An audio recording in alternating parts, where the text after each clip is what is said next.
The 1950s opened with war on the Korean Peninsula. In June 1950, North Korea crossed the 38th parallel. UN forces led by the United States backed the South, China backed the North, and 3 years of brutal fighting ended in a 1953 armistice that left a fortified divide still visible today. In Britain, continuity met television.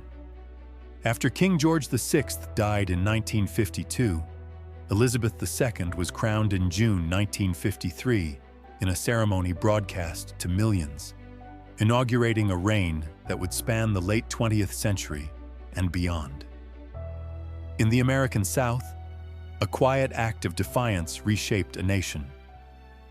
On December 1, 1955, Rosa Parks refused to surrender her seat in Montgomery, sparking a 381-day bus boycott led by a young Martin Luther King Jr.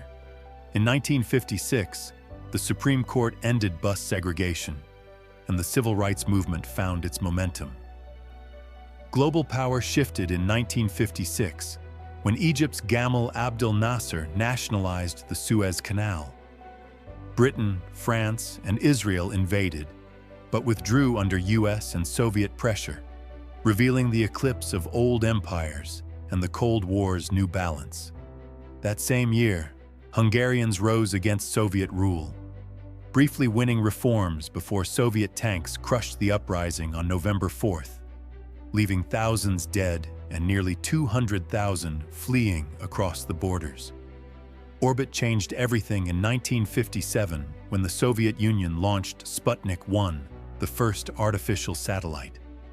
The beeping sphere triggered the space race and a surge of US investment in science and engineering that produced NASA in 1958. Science also delivered on Earth.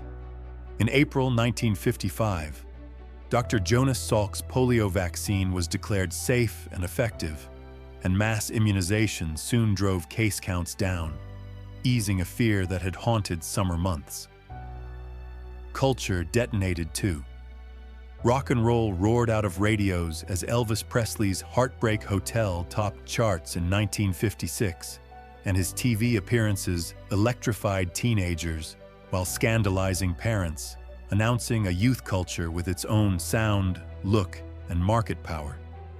Sport crowned a global icon in 1958 when 17-year-old Pelé led Brazil to its first World Cup title in Sweden, scoring decisive goals and turning football into appointment viewing far beyond Europe and South America. The decade closed in Havana. On January 1, 1959, Fulgencio Batista fled, and Fidel Castro's rebels took power, installing a revolutionary government that soon nationalized industries and aligned with the Soviet bloc, setting up a Cold War confrontation 90 miles from Florida.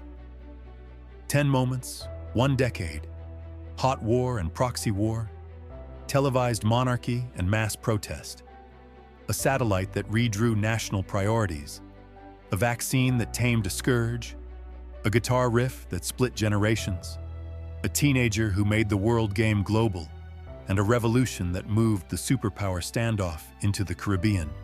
That was the 1950s, fast, contested, and foundational to the world we live in.